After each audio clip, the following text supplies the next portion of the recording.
Italie, entre les deux guerres, prospérait un homme d'État merveilleux, Benito Mussolini. La genèse de la Resistenza, c'est une volonté que j'ai eue de plonger dans des textes qui sont gagnés par un esprit commun, de résistance évidemment, de lutte contre une forme d'oppression. Appelons-la tyrannie, oppression, diktat de la majorité, vraiment oppression au sens large, pas juste politique. Vous qui vivez en toute quiétude dans vos maisons,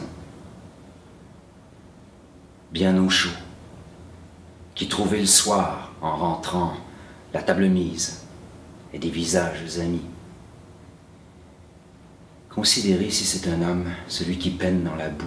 Souvent, pour décrire certaines choses qui arrivent chez nous, au Québec, et il est plus aisé, on dirait, de passer par quelque chose qui nous apparaît très loin.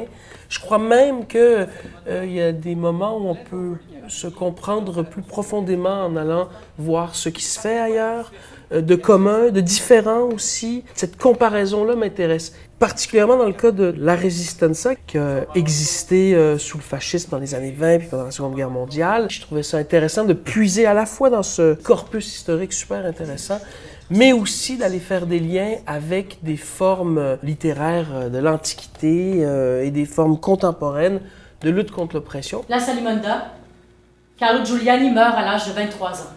Place Alimonda, Mario Placanica, un carabinier conscrit, devient assassin à l'âge de 20 ans. Silvio Berlusconi est un personnage fascinant. Et je le trouvais symptomatique de quelque chose qui se tramait en Italie, d'une espèce de dérive, je crois.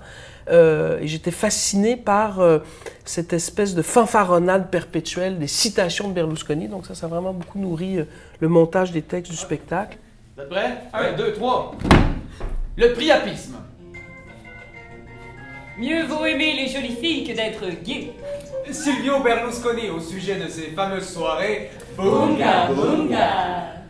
Je dors 3 heures par nuit et j'ai encore assez d'énergie pour faire l'amour pendant 3 heures. Bunga, bunga. Comment l'esprit italien voyage entre parfois une subtilité incroyable, une finesse, un raffinement unique au monde, et par moments tombe dans une vulgarité qui n'est pas que propre à l'Italie, qui est parfois la nôtre, une dérive à la fois de corruption, de mafia, de divertissement. Puis ça, je me disais que les échos avec le Québec sont fort nombreux.